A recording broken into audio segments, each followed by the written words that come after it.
నేను మెదక్ పార్లమెంట్ సభ్యునిగా గెలిచినప్పటి నుంచి బిహెచ్ఎల్ ముఖద్వారం నుంచి అమీన్పూర్ మున్సిపాలిటీకి స్ట్రైట్గా నాలాపై నుంచి ఒక రోడ్డు కావాలని గత కమిషనర్ ఇలంబర్తి గారు ఉన్నప్పుడు పేపర్ వర్క్ మొదలు పెడితే దాదాపు ఏడాది కాలం నుంచి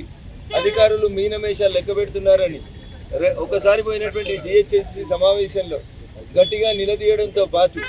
చందానగర్ జోనల్ కమిషనర్ హేమంత్ గారిని, జిహెచ్ఎంసీ కమిషనర్ కర్ణన్ గారిని గత 30 రోజుల నుంచి ప్రతిరోజు మానిటర్ చేసి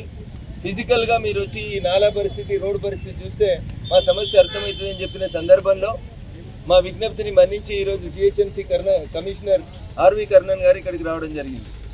రింగ్ రోడ్ సమీపంలో ఉన్నటువంటి సుల్తాన్పూర్ మెడికల్ డివైజెస్ పార్క్ ఏదైతే ఏరియా ఉందో దానికి బిహెచ్ఎల్ చౌరస్తా నుంచి నేరుగా కనెక్టివిటీ 10 నుంచి 15 నిమిషాల్లో రీచ్ అవ్వడానికి ఉన్నటువంటి ఈ కనెక్టివిటీని చిన్న చిన్న ఎంక్రోచ్మెంట్స్ ఉన్నాయని, నాలా ఉందని చెప్పి చాలా సంవత్సరాల నుంచి జిహెచ్ఎంసీ హెచ్ఎండిఏ టేకప్ చేయకపోవడం వల్ల ఈ ప్రాంతంలో ఉన్నటువంటి సాఫ్ట్వేర్ ఉద్యోగులకి, కొత్తగా వస్తున్నటువంటి కాలనీలో ఉండే ప్రజలకి తీవ్ర ఇబ్బందులు అవుతున్నటువంటి విషయాన్ని ఇప్పుడు ఆర్వి కర్ణన్ గారిని ఫిజికల్గా రోడ్డు మీదకి తీసుకొచ్చి చూపించడంతో పాటు బిహెచ్ఎల్ చౌరస్తా మెయిన్ రోడ్ మీద ఉన్నటువంటి నాలా 4 కానాలు ఉంటే 4 ఓపెనింగ్స్ ఉంటే 3 ఓపెనింగ్స్ మట్టితో మూసుకుపోయినాయి. ఒకటే ఓపెనింగ్ ద్వారా నాలాలో నీళ్లు పోతున్నాయి. దీనివల్ల ఏమైతుంది, వర్షం పడ్డప్పుడల్లా కానుకుంట కాలనీలో ఉన్న ఇళ్లకి నీళ్లు వస్తూ ఉన్నాయి, హైవే బ్లాక్ అయ్యేటువంటి పరిస్థితి వస్తుంది. కాబట్టి ఈ నాలాలను ఎంకరేజ్ చేస్తూ చేసినటువంటి కన్స్ట్రక్షన్స్ని తొలగించడంతో పాటు బిహెచ్ఎల్ చౌరస్తాలో ఉన్నటువంటి జాతీయ రహదారికి అమీన్పూర్ సుల్తాన్పూర్ డివైస్ పార్క్ని నేరుగా కనెక్ట్ చేసే విషయం లోపల ఒక 100 కోట్ల రూపాయలు శాంక్షన్ చేసి 100 రోజులలో ఈ రోడ్డు నిర్మాణం పూర్తి చేయాలని చాలా స్పష్టంగా జిహెచ్ఎంసీ కమిషనర్ గారి మీద గత 4 రోజుల నుంచి ఒత్తిడి పెట్టడం జరిగింది. మా ఒత్తిడిగా, మా విజ్ఞప్తిగా మన్నించి ఈరోజు వచ్చి వారు ఫిజికల్గా ఎగ్జామిన్ చేసినారు. 100 రోజులలో ఈ ఎంకరేజ్మెంట్స్ అన్ని తొలగించి ఈ ప్రాంతం లోపల ఉన్న రోడ్డుని నేరుగా బిహెచ్ఎల్ చౌరస్తా కల్పించేందుకు ప్రయత్నం చేస్తామని కమిషనర్ గారు హామీ ఇవ్వడం జరిగింది. 100 రోజులలో ఈ పని పూర్తి కాని పక్షం లోపల ఖచ్చితంగా అవసరం ఉంటే ఒక ధర్నా కూర్చొనైనా ఇది సాధిస్తాం. అమీన్పూర్కి స్ట్రైట్ రోడ్ సాధిస్తాం. నేషనల్ హైవేకి ఉన్నటువంటి ఎంక్రోచ్మెంట్స్ ఏవైతే నాలాని ఎంకరేజ్ చేసిండ్రో ఆ ఎంక్రోచ్మెంట్స్ అన్ని తొలగించి నాలా ద్వారా వచ్చినటువంటి వర్షపు నీరు, డ్రైన్ నీరుని అన్నింటినీ కూడా సెపరేట్గా పోయేలాగా చేస్తామని చెప్పి ఈ సందర్భంగా